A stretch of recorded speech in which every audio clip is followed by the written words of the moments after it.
오늘 말씀은 사도행전 4장의 말씀 보겠습니다. 사도행전 4장. 4장 32절에서 37절까지 말씀이거든요. 우리 한 절씩 보면 좋겠습니다. 제가 32절을 먼저 읽도록 하겠습니다. 4장 32절입니다. 믿는 무리가 한 마음과 한 뜻이 되어 모든 물건을 서로 통용하고 자기 재물을 조금이라도 자기 것이라 하는 이가 하나도 없더라. 사도들이 큰 권능으로 주 예수의 부활을 증언하니 우리가 큰 은혜를 받아 그 중에 가난한 사람이 없으니 이는 밭과 집 있는 자는 팔아 그 판 값을 가져다가 사도들의 발 앞에 두매 그들이 각 사람의 필요를 따라 나누어 주니라. 구브로에서 난 레위족 사람이 있으니 이름은 요셉이라. 사도들이 일컬어 바나바라. 번역하면 위로의 아들이라 하니 그가 밭이 있음에 팔아 그 값을 가지고 사도들의 발 앞에 두니라. 아멘. 오늘 제가 설교 제목을 돈을 어디에 두고 사십니까? 이렇게 정했습니다. 옆에 분 물어봅시다. 돈을 어디에 두고 사십니까? 그렇게 하면서. 아직도 장판 밑에 두시는 분이 있더라고요. 그죠? 뭐 금고에 두시는 분도 있고, 은행에 정기예금 하시는 분도 있고, 비트코인 몇 분 계시죠? 비트코인도 있고. 근데 오늘 제가 설교에 돈을 어디에 두고 사십니까? 라는 이 말은 그렇게 어디에 보관하고 계십니까? 어떻게 재테크를 하십니까? 이렇게 묻는 질문이 아닙니다. 돈을 어디에 두고 사십니까? 라는 말의 의미는 여러분의 인생 가운데 돈이 차지하는 위치는 어디입니까? 이런 뜻입니다. 그렇죠? 여러분들은 돈에 대해서 어떤 가치관을 가지고 살아가십니까? 이런 의미입니다. 그렇죠? 그 외에 여성분들은 명품과 짝퉁 가방을 구별하는 방법이 있다지 않습니까? 비가 오면 안 되죠. 가슴에 품으면 명품입니다. 머리에 받치고 뛰면 짝퉁이라 그러죠. 여러분의 돈은 여러분의 인생 가운데 어디에 위치하고 있나요? 가슴에 위치하나요? 머리에 위치하고 있나요? 아무튼 여러분은 돈에 대해서 어떤 가치관을 가지고 있느냐, 오늘 잠깐 한번 생각해 볼 수 있는 시간 되면 참 좋겠습니다. 7월달 한 달 동안 저희들이 하나님의 성품에 대해서 공부하는데요, 긍휼에 대해서 공부를 합니다. 그죠? 하나님은 어떤 분이신가? 이제 7번째로 긍휼. 긍휼이라는 말이 무엇이라고 말씀을 드렸나요? 어려움을 당하거나 힘든 일을 당한 사람들을 불쌍히 여기는 마음. 그죠? 그게 긍휼이거든요. 그리고 우리 첫 번째 시간은 긍휼의 출발점으로는 경청이라고 들었습니다. 사람의 말을 잘 들어주는 것, 이게 이웃을 긍휼히 여기는 방법이라고 그랬습니다.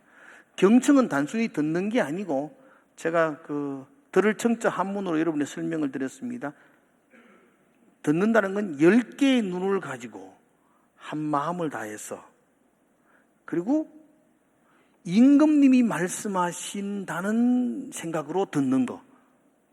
그 마음을 다하여 10개의 눈으로 그 말을 들으면서 임금님이 내게 하시는 말씀으로 듣는 게, 그게 경청이라고 그랬습니다. 그게 무슨 긍휼과 연결이 되느냐? 상대방의 말을 그렇게 경청하면 그 사람을 이해할 수 있게 됩니다. 저 사람 왜 저래? 이렇게 생각하다가도 그 말을 잘 들어보면 그럴 수도 있구나라고 이해하게 되고, 상대방의 말을 잘 들으면 이해하게 되면, 그러면 그를 불쌍히 여길 수가 있습니다. 그의 편이 되어줄 수 있습니다. 그래서 경청이 긍휼의 출발점이라고 했습니다. 오늘은 그 긍휼에 대한 이야기 두 번째로 돈 이야기 하려고 합니다. 그죠? 경청한다는 것은 잘 들어준다는 거죠. 그래서 이해하게 된다는 거죠. 이건 긍휼의 소극적인 자세입니다. 그죠? 우리 마음에 소극적으로 긍휼을 베푸는 것이라면 돈 이야기는 실질적인 거죠. 여러분 설교 대부분 이해하시겠죠? 지금 벌써 돈 이야기 나오고 막 긍휼 나오면 돈을 우야라는 거죠. 그럼 이거 적극적으로 배고픈 자에게 빵을 사주는 거죠. 그래서 그걸 우리는 돌봄이라 그럽니다. 돌봄. 그래서 이 돌봄이란 말은 어려움에 처한 사람, 상대방을 다방면으로 다양한 필요를 채워주는 것. 그러니까 다른 사람의 다양한 필요를 채워주는 게 돌봄인데요. 이 다양한 필요에는 정신적 필요, 위로자가 되어주고 또 소망을 심어주고 정신적 위로, 또 영적인 위로, 기도해 주는 것. 누가 영적인 사람이니까 기도해 주는 것도 다양한 필요를 채워주는 거. 제일 중요한 거 물질적 필요, 어려운 사람에게 물질을 나눠주는 거. 이런 다양한 필요를 채워주는 게 돌봄입니다. 그래서 긍휼의 긍정적인 행동으로 돌봄, 돈에 대한 이야기 연결되어질 수가 있습니다. 왜 우리가 돌봄에 대한 이야기를 관심을 가져야 되느냐면 우리가 하나님께 돌봄을 입었던 사람이거든요. 돌봄이라는 것은 어려움과 그 고난을 당한 사람들을 도와주는 건데 우리가 사실 굉장한 어려움을 당했었잖아요. 우리가 인간의 존재 자체가 불쌍하다는 것 아시죠, 여러분들이? 우리는 죄와 사망으로 죽었던 존재라고 규정하고 있는 거예요. 우리는 어려움을 당한 존재의 차원을 뛰어넘어서 소망 없는 자들이었어요. 근데 하나님이 우리를 돌보아 주셨죠. 그죠? 그래서 우리는 새 생명을 얻었고 하나님의 자녀가 되었다는 걸 믿는 믿음의 사람이잖아요. 그래서 우리는 그 돌봄을 받았기 때문에 우리 주변의 이웃들을 돌봐야 되는 것이 당연한 이치라는 겁니다. 하나님 우리를 성경에 보면 눈동자처럼 지켜주셨다라는 표현을 자주 쓰거든요. 눈동자가 굉장히 하잖아요, 그죠? 혹시 세상에서 제일 빠른 새가 뭔지 아세요? 아이고 똑똑하네. 그런 유치한 유머를 왜 알고 있어요? 눈 깜짝할 새. 먼지가 들어오면 눈꺼풀이 눈 깜짝할 새에 지켜주잖아요. 하나님 우리를 그렇게 지켜주셨다는 거죠. 그렇게 돌봄을 입었기 때문에 너도 너의 어려움을 당한 이웃들을 돌봐야 되는 것, 이건 지극히 당연한 우리의 삶의 모습이라는 것이죠. 그리고 오늘 읽었던 본문이 그런 돌봄에 대한 가장 멋진 부분을 소개하고 있는 곳이에요. 성경을 좀 아시는 분들은 알겠지만 오늘 사도행전 4장의 말씀은 예루살렘 초대교회, 교회의 시작된 예루살렘 교회의 모습을 보여주거든요. 근데 초대교회의 모습은 굉장한 모습이셨어요. 오순절 성령으로 임해가지고 생겨났던 이 교회는 베드로가 한번 설교할 때 몇 명이 회개했죠? 3,000명이 회개했어요. 이런 간단한 질문을 여러분들이 대답을 안 하는 것은 내 말을 굉장히 무시하는 거예요. 몰라서 대답 안 하는 것은 내가 이해를 해요. 근데 알매도 아무 말도 안 하는 것은 우리 자존심에 큰 상처를 입히는 거예요. 베드로가 한번 설교할 때 몇 명이 돌아왔다고요? 3,000명이 돌아왔어요. 사도행전 3장에는 베드로와 요한이 안전뱅이를 일으켜요. 유명한 구절이죠. 금과 은은 내게 없거니와 내게 있는 것을 네게 주노니 나사렛 예수의 이름으로 일어나 그러라. 그때 그 한 번도 일어나지 못했던 그 사람이 일어나가지고 뛰기도 하며 걷기도 하며 하나님을 찬양했다 그러죠. 그리고 베드로와 요한과 함께 그들이 여러분 앉아 평생 한 번도 일어나지 못한 사가 일어나니까 얼마나 사람들이 많이 모이겠어요. 같은 일행이 성전으로 들어가서 솔로몬의 행각에서 베드로가 두 번째 설교를 해요. 혹시 아세요? 베드로가 두 번째 설교할 때 회개하고 돌아온 사람이 혹시 몇 명인지? 5,000명이었어요. 5,000명. 그건 어려워서 몰라서 대답하는 걸 내가 이해해요. 5,000명이 돌아왔어요. 그러면 초대교회는요, 예루살렘 교회는 시작부터 남자만 8,000명이었어요. 남자만. 여자와 아이들을 합치면은 그 수를 가늠하기가 힘듭니다. 그렇게 모여있던 교회, 굉장한 교회였죠. 그런데 그렇게 숫자적으로 많은 사람이 모여있다는 것보다 더 놀라운 것은 그 모인 사람들의 삶의 모습이었습니다. 그들의 삶의 모습은 우리를 기죽게 만들어요. 오늘 32절 한번 볼까요? 그들의 변화된 삶의 모습. 믿는 무리가, 예루살렘 교회죠, 한 마음과 한 뜻이 되었어요. 여러분, 그 8,000명이 남자가 모였는데 한 마음과 한 뜻이었어요. 그래도 이건 좀 추상적인 거니까 넘어가자고요. 근데 그 다음에 어떻게 되냐면 모든 물건을 서로 통용하고, 물건을 서로 통용했다는 거죠. 그리고 그들은 말하죠. 자기 재물을 조금이라도 자기 것이라 하는 이가 하나도 없더라. 이건 엄청난 거잖아요. 자기 물건을 다 내어놓고 모두가 같이 사용하는 거죠. 그런데 그 한 사람도 자기 거라고 고집하는 사람이 없더라. 더 나아가서 34절에 보면 그 중에 예루살렘 교회 중에죠, 가난한 사람이 있다고요, 없다고요? 없으니. 아니, 그 많은 사람이 모였는데 그 중에 가난한 사람이 없대요. 이상하죠? 가난한 사람이 왜 없어요? 그래, 왜 없느냐니까 이렇게 되어 있습니다. 이는 밭과 집 있는 자는 팔아서 그 판 것의 값을 가져다가 사도들의 발 앞에 두매. 그러니까 가난한 사람이 없는 이유가 정말 가난하지 않아서 가난하지 않은 게 아니고, 부유한 사람들이 자기 밭과 집을 팔아서 내어놓으니까, 그 다음 뭐라고 그러죠? 각 사람의 필요에 따라 나누어 줍니다. 각 사람이 필요한 따라서 나누어 가지기 때문에 그 속에 가난한 사람이 없었더라, 이렇게 표현하고 있어요. 여러분, 이건 굉장한 겁니다. 가진 사람이 자기 것을 내어놓는 것도 엄청난 거지만, 가난한 사람이 자기 필요한 만큼만 가져가는 것도 상상을 초월하는 겁니다. 여러분, 모으는 것보다도 나누는 게 더 힘든 걸 아세요? 아프리카 가거든요. 해마다 갔잖아요. 첫 해 갔을 때에 우리 예배 드리고 나면 주일학교 아이들이 많이 있거든요. 사탕 나눠주거든요. 눈깔 사탕 이만한 한 개씩 아이들에게. 이거 나눠주다가요, 경상도 표준으로 10급 했어요. 끝도 없어요, 나눠주는데. 이게 뭐 나눠주는데 돌아 나가가지고 또 그만 있고, 또 그만 있고. 새까마이 누가 누군지도 모르겠고. 이게 받은 놈인지 안 받은지 구별이 안 가요. 이거 뭐 포도 중무이가 또 오는데. 그래서 막 사탕이 다 떨어져도 못 받은 사람이 있다 그러고. 나중 되니까 그분도 사역자가 하는 말이, 그러면 큰일 난다고. 아이들끼리 싸운다고. 그 줄을 쫙 세아가 앉혀놓고 하나씩 나눠주고 흩어져야 되지, 그렇게 막 이렇게 나눠주가 되는 게 아니라 그러더라고요. 여러분, NGO 단체에서 난민들에게 구제품을 나눠주는 것 잘못 나눠주면 폭동이 일어나요. 그런데 지금 교회, 이 사도행전 교회에는요, 예를 10,000원짜리를 여기 꽉 쌓아놨는데 필요한 사람이 와가지고 10,000원만 가져가요. 어떤 사람은 22,000원만 가져간다니까요. 자기 필요한 만큼만 가져간다니까요. 여러분, 그러겠어요, 여러분들이?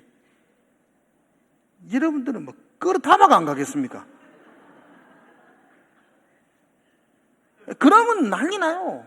근데 초대교회는 안 그랬다니까요. 부유한 자가 자기 것을 팔아서 내어놓고 가난한 사람들도 필요한 만큼만 가져감으로 말미암아 그 교회 안에 가난한 자가 없었더라, 그렇게 말해요. 어떻게 그럴 수 있느냐? 어떻게 그럴 수 있느냐? 어떻게 그런 일이 어떻게 일어날 수 있느냐? 성경은 그 해답을 이렇게 이야기합니다. 33절에 보니까 이렇게 말하죠. 사도들이 큰 권능으로 주 예수의 부활을 증언하니 무리가 큰 은혜를 받아, 이렇게 말하죠. 예수 그리스도를 증언하니, 예수 그리스도의 복음을 전파하니, 그 복음으로 말미암아 큰 은혜를 받았으니까, 큰 은혜를 받으니까 이런 일이 나더라, 그렇게 말해요.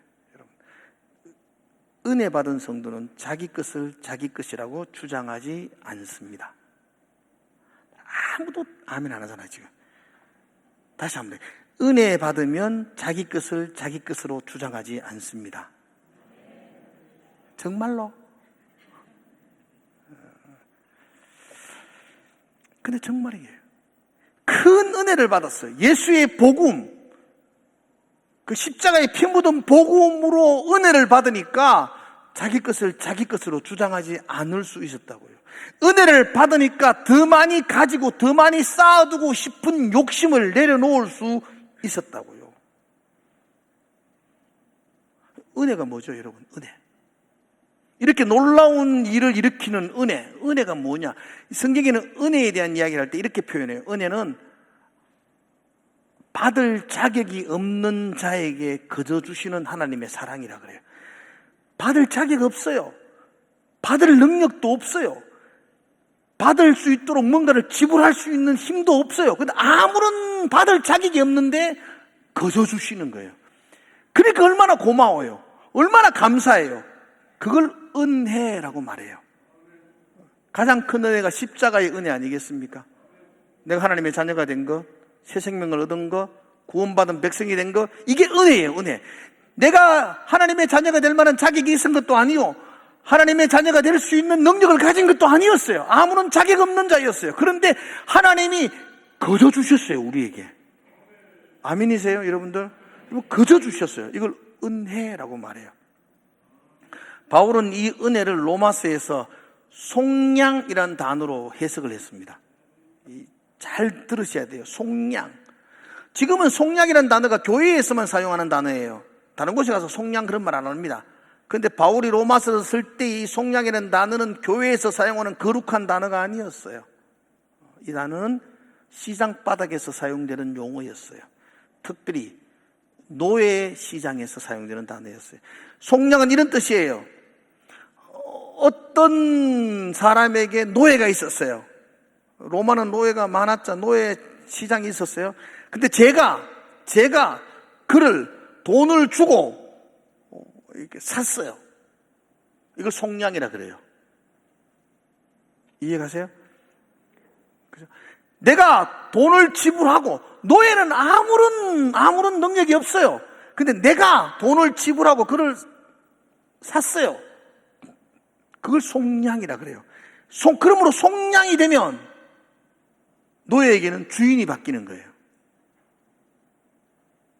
더 어떤 식으로 말하면 아주 포악하고 아주 못된 주인이 있었어요. 그런데 내가 돈을 지불하고 그 노예를 사서 내가 그에게 안식과 평안을 주고요. 이걸 속량이라 그래요. 그럴 때에 이 노예의 입장에서는 말할 수 없는 은혜죠. 이게 우리의 모습이라는 거죠. 죄와 사망의 종로로 타는 우리가, 포악한 죄의 노예로 살던 우리를 하나님이 속량해 주셨어요. 그 아들의 피로 우리를 이렇게 구원해 주셨어요.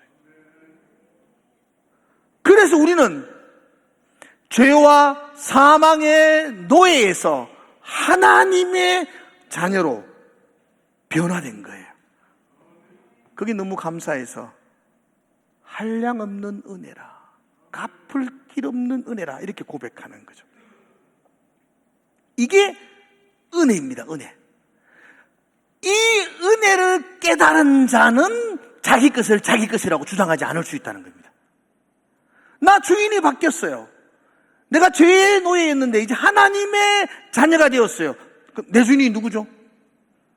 다시, 내 주인이 누군가요, 이제? 하나님이 나의 주인이 되었어요.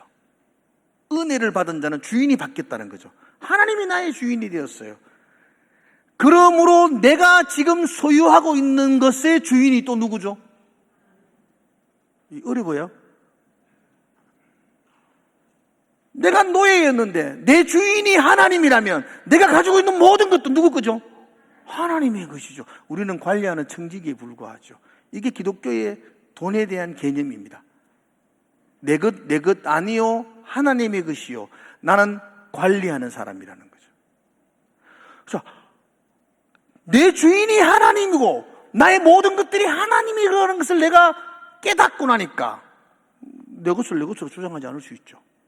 그래서 은혜 받은 자가 자기 것을 자기 것이라고 주장하지 않는다는 것입니다. 은혜 받으시기를 축복합니다. 교회 안에 그냥 다니지 말고 교회에서 은혜 받으시기를 주의 이름으로 축원합니다. 그럼 어떻게 돼요, 여러분들은? 내 것을 내 것으로 주장하지 않는 사람이 돼요. 한 번 더 은혜 받으세요? 나는 안 받을래요. 맞습니다. 은혜를 받는다는 것은 주인이 바뀌는 것이고, 은혜를 받는다는 것은 내 것을 내 것으로 주장하지 않는 것이 되고, 그렇게 내 것이 내 것이 아니라는 걸 내가 고백한다면 오늘 초대교회처럼 사도들의 발 앞에 나의 밭과 나의 집을 내어놓는 결단들이 일어나는 거죠. 그래서 유무상통하는 공동체가 된다는 것입니다. 그런데 이 부분을 제가 오늘 설교를 하면서 참 불편한 것 중에 하나가, 이게 이제 설교라는 게 성경에 있는 말씀을 풀어서 해석해 주는 것이 1차적인 목적이라면 더 깊이 들어가면 이 말씀을 여러분들과 저의 삶 속에서 살아내야 되거든요. 적용이라 그러죠. 이 적용이 없는 설교는 의미가 없어요. 허공을 치는 메아리에 불과하죠. 자, 초대교회 성도들은 하나님의 큰 은혜를 받았습니다. 그래서 자기의 소유를 다 팔아서 내어놓고 가난한 자들을 돌보기 시작했습니다.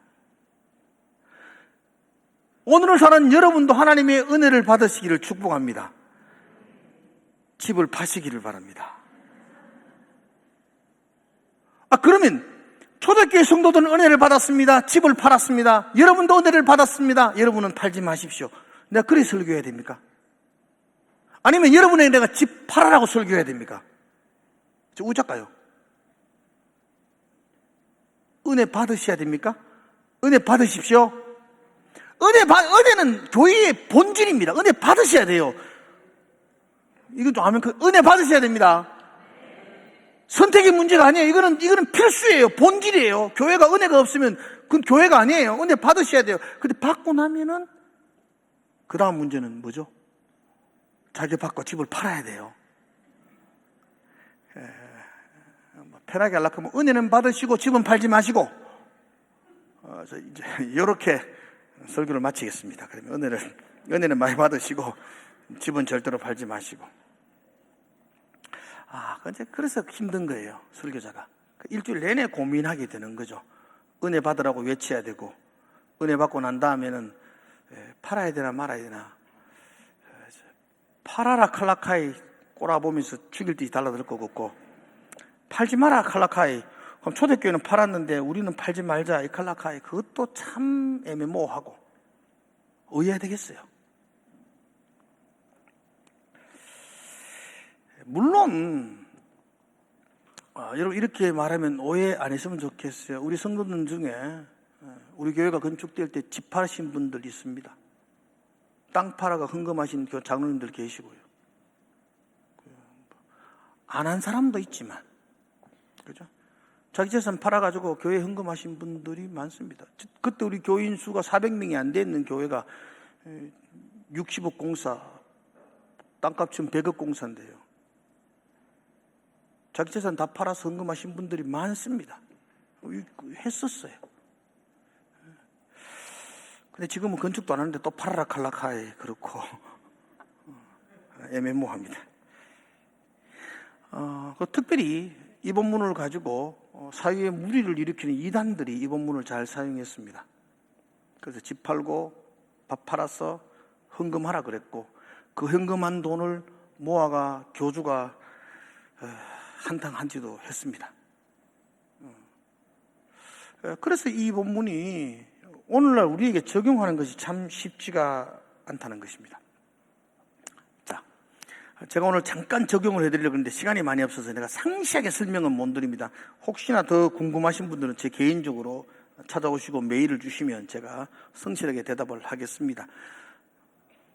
성경을 해석할 때에는요, 가장 중요한 것이 상황과 배경을 아는 겁니다. 그 시대의 상황과 그 시대의 배경을 염두에 두지 않고 이 성경을 해석하면 이단이 됩니다. 그죠? 초대교회 성도들은 은혜 받았습니다. 자기 재산을 다 내려놓았습니다. 여러분 은혜 받으십시오. 여러분 재산을 다 내어놓으십시오. 이게 그때 2000년 전 교회와 지금의 교회와의 상황을 전혀 염두에 두지 않는 적용입니다. 그러면 잘못됩니다. 그때는 그렇게 했던 상황이 있고 배경이 있습니다. 그리고 지금 우리는 어떻게 해야 될지에 대한 상황과 배경을 가지고 이 본문을 접근하셔야만 됩니다. 잠깐만 배경을 보겠습니다. 사도행전. 혹시 사도행전은 누가 기록했는지 아세요? 누가 했어요? 그것도 모르시면 안 돼요. 사도행전은 누가 했다고요? 누가 적었어요. 누가가 적었어요. 의사였어요. 누가복음과 사도행전은 누가가 기록한 거예요. 근데 몇 년도에 기록했는지 아세요? AD 한 60한 2년 4년경에 기록했어요. 그러니까 예수님이 이 땅에 활동할 때가 AD 한 30년경 아니에요. 33년, 33년. 그때 예수님이 활동했고요. 그리고 적극적으로 예수님이 성천하시고 난 이후에 제자들이 즉각적으로 성경을 기록하지 않았어요. 왜냐하면 제자들의 생각은 곧 올 줄 알았어요. 예수님이 다시 오실 줄 알았어요. 다시 오시면 뭐 성경을 기록할 필요가 없잖아요. 그런데 이게 10년, 20년, 30년이 지나니까 예수님이 하신 말, 다시 오신다는 말씀이 우리가 생각하는 시간 개념과 좀 다르구나.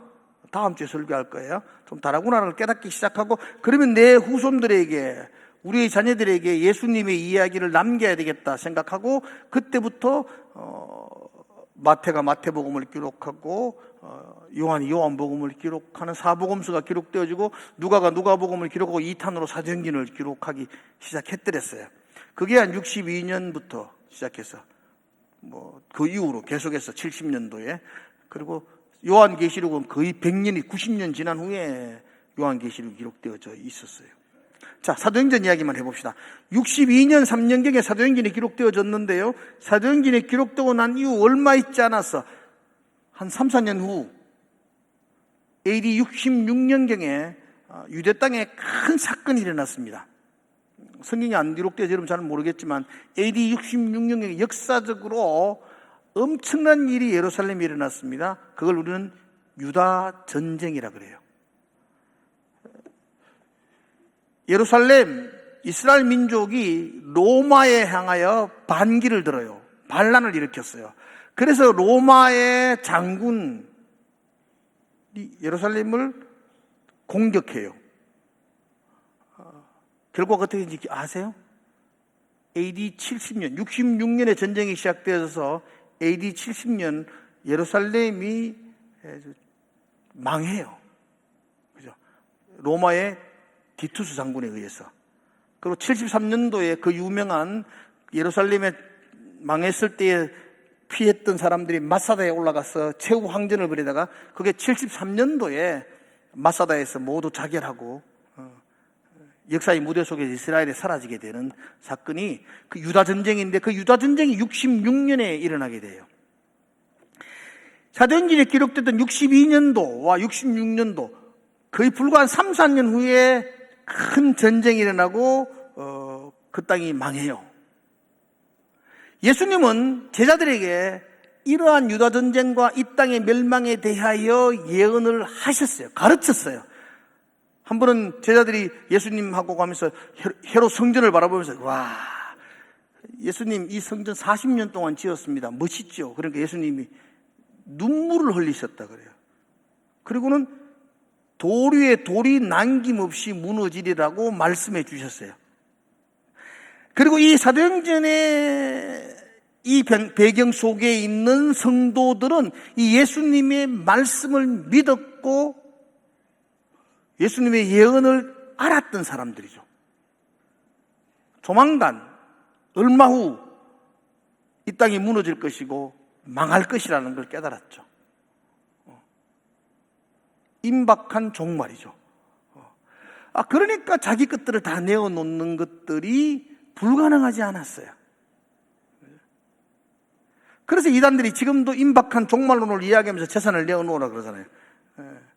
근데 저는 여러분들에게 오늘 여러분들에게 재산 집 팔아서 헌금하십시오 말하지 않습니다. 왜냐하면 그렇게 종말이 임박하게 오지 않을 거라고 생각하기 때문이죠. 당신은 임박한 종말론이 있기 때문에 자기 재산을 내어놓을 수 있었습니다. 물론 그들 중에 어떤 사람들은 재산을 금으로 바꿔가지고 이웃 나라로 탈출한 사람도 있었을 것이고, 물론 그들 중에는 자기 재산을 다 모아가지고 땅을 파고 거기 깊이 감추어둔 사람도 있었을 것입니다. 아나니아와 삽비라처럼 일부를 헌금하고 일부를 자기 주머니에 넣고 자기는 굉장히 헌신된 사람이라고 속였던 사람들도 있었습니다. 그러나 초대교회 대부분의 사람들은 예수님이 하신 말씀을 믿었고, 그죠? 하나님께 큰 은혜를 받았고, 그 은혜를 깨달았고, 그래서 자기 것을 자기 것이라고 주장하지 않는 삶의 결단으로 나올 수 있었습니다. 지금도 마찬가지 아닙니까? 하나님을 믿는다면, 그 하나님께 은혜를 입었다면, 우리 역시도 내 주인이 하나님이기에 내 소유도 하나님이요, 이것이 내 것이 아니라는 그런 가치관을 가지고 이 땅을 살아갈 수가 있는 것입니다. 한번 여러분들에게 한번 물어보겠습니다. 오늘 성경이 우리에게 묻는 겁니다. 하나님을 믿으십니까? 이 땅의 물질 세계가 영원하지 않을 것을 믿으십니까? 그 위에 우리가 하나님의 영원한 나라가 있다는 걸 믿으십니까? 내가 하나님의 큰 은혜를 받아서 하나님의 자녀가 된 것을 믿으십니까? 내 주인이 하나님인 것을 믿으시고 인정하십니까? 그럼 내 것 아니라고 주장할 수 있죠. 그 하나님을 믿지 않고 그 하나님의 말씀에 의해 은혜를 받지 않으니까 내 것을 내 것이라 고집하며 쌓아놓고 창고를 지어야만이 내가 위로를 받고 안심을 얻죠. 그런데 내 것이 아니요, 하나님이 주인이라고 내가 믿는다면 내가 나의 것들을, 나의 어려움을 당한 이웃들에게 나누어 주는 것이 그렇게 어렵지 않는 삶의 모습이 될 수도 있습니다. 사랑하는 성도 여러분들, 예수 믿는 사람이니까요, 여러분과 제가 예수 믿는 사람이라고 견제하고 지금 이야기하는 겁니다. 혹시 예수 안 믿는 사람들도 있는데, 예수 안 믿는 사람은 다릅니다. 시장님은 신경 쓰지 마세요. 오늘 듣지만 안 들으셔도 돼요. 예수 믿는 사람이라면 세 가지 관계가 분명해야 됩니다. 예수 믿는 사람이라면 하나님과의 관계, 여러분 이 세상에 하나님 관계가 분명히 하셔야 됩니다. 그리고 여러분에게 하나님이 창조하신 이웃들, 사람과의 관계가 분명해야 되고요, 하나님이 우리에게 허락하신 돈에 대한 관계가 분명해야 됩니다. 그러니까 우리가 예수 믿는 사람은 하나님과의 관계, 사람과의 관계, 돈과의 관계가 여러분 정확해야 됩니다. 이 위치가 발라야 합니다. 특별히 우리가 하나님 믿는 사람이라면 여러분의 삶 속에서 하나님의 위치는 여러분의 머리 위여야 합니다. 머리 위라는 말은 여러분들이 경배하고 예배하고 의지하고 소망하는 대상이 되어야 됩니다. 하나님을 믿으면 여러분은 하나님께 예배하는 사람이 되어야 합니다. 하나님을 여러분의 머리 위에 두셔야 됩니다. 그리고 여러분이 하나님을 머리 위에 둔 성도라면 옆에 있는 이웃들은 여러분의 가슴 앞에 두어야 됩니다. 사랑하셔야 됩니다. 돌보셔야 됩니다. 그리고 돈은 여러분의 발 아래에 두어야 됩니다. 돈이 하찮은 것이, 돈이 중요하지 않은 건 아니지만 돈이 여러분의 인생에 머리 위에 있으면 복잡해집니다. 돈은 내가 관리하고 다스려야 될 대상이 돼야 되지, 내가 숭배하고 내가 따라가야 될 물질이 되면 우리는 복잡해집니다. 많은 사람들이 하나님 믿는다고 고백하면서 돈을 머리 위에 둡니다. 그리고 사람을 가슴으로 사랑해야 될 내 동료를 발 아래에 둡니다. 그래서 돈이 되는 일이라면 착취하고 학대하고 끌어모으는데 내 인생의 전부를 소유하고 있습니다. 그럼 부자가 될까요? 됩니다. 될 수 있습니다. 안 될 수도 있겠지만, 돈을 내 머리 위에, 돈을 내 인생의 가장 중요한 가치관으로 삼아놓고 내가 사랑해야 될 대상자들을 착취하며 그들을 이용하며 돈을 버는 수단으로 사용하는 사람들이 부자 될 확률이 높습니다. 근데 우리 하나님 믿는 사람이잖아요.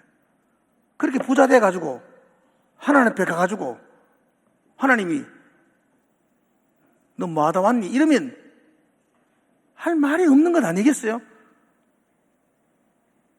하나님 앞에 가가지고 내 돈 많이 모았습니다, 하나님. 이게 무슨 대답이 되겠습니까? 우리가 하나님 앞에 가서서 할 수 있는 이야기는, 하나님, 내가 하나님을 경배하며 하나님이 창조하신 내 이웃들을 사랑하며 하나님이 내게 주신 돈을 내가 관리하며 통치하며 내가 살다 왔습니다. 이 말 해야 될 거 아닙니까?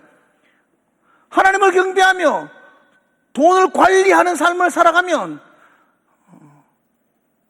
부자가 안 될 수도 있습니다. 가난할 수도 있습니다. 그러나 부자가 될 수도 있나요? 부자가 될 수도 있습니다, 잘하면. 하나님 잘 믿고 잘 관리하고 이웃을 사랑하고 돈을 잘 관리하면 하나님께서 내게 물질의 복을 주셔가지고 내가 그 돈을 책임질 수 있는 많은 부유를 소유할 수 있도록 주실 수도 있습니다. 그럴 수도 있겠죠. 그러나 내가 풍요롭게 부유롭게 살다가 인생을 마쳤느냐, 가난하고 초라하게 살다가 마쳤느냐, 그런 건 중요하지 않습니다. 하나님 앞에 갈 겁니다. 그때 가서 내가 하나님을 내 머리 위에 두며 경배하며 살았습니다.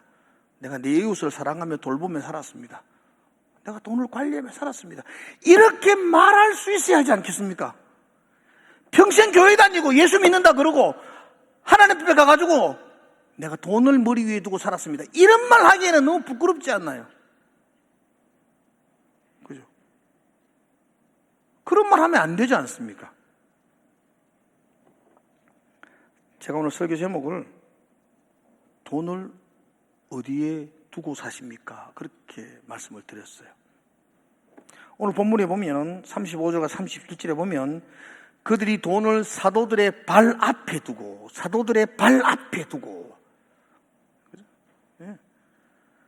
그들은 돈을 관리하고 통치할 수 있었던 사람이었어요. 그래서 멋진 사람들이라고요.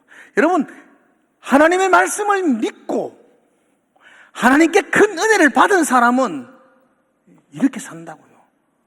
돈을 발 아래 둘 수 있는 삶이 된다고요.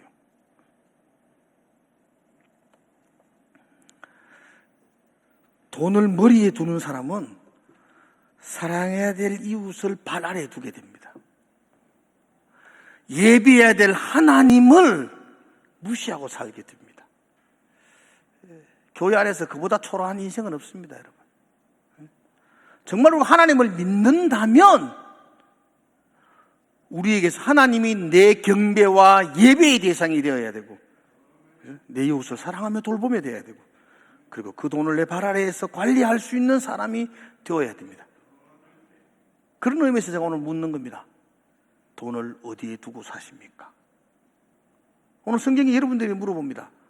여러분은 돈을 어디에 두고 사십니까? 일주일 동안 여러분 스스로에게 계속해서 물어봅시다. 나는 돈을 어디에 두고 살고 있지? 이 물음이 여러분들에게 계속해서 잊혀지지 않았으면 좋겠습니다. 돈을 어디에 두고 살고 있지? 기도하겠습니다. 하나님 아버지, 하나님을 내 머리 위에 두기를 소망합니다. 이웃을 내 가슴에 두고 사랑하기를 원합니다. 하나님 주신 재물을 내가 잘 관리하고 다스리기를 원합니다. 한 주간 동안 이 제목이 우리의 마음을 불편하게 하게 하여 주시옵소서. 나는 정말 돈을 어디에 두고 살지? 나 계속 교회 와서 예배 드리고 하나님 믿는다 그러고 막 찬양하고 평생 교회 다녔는데 내 인생 속에 돈은 어디에 있는 거지? 돈을 어디에 두고 사십니까? 하나님께서 내게 묻는 물음으로 생각하고 내가 고민하고 아파하고 다시 한 번 더 내 속에 있는 이 관계들을 새롭게 할 수 있는 우리의 삶이 되게 하여 주시옵소서. 예수님 이름으로 기도드리옵나이다.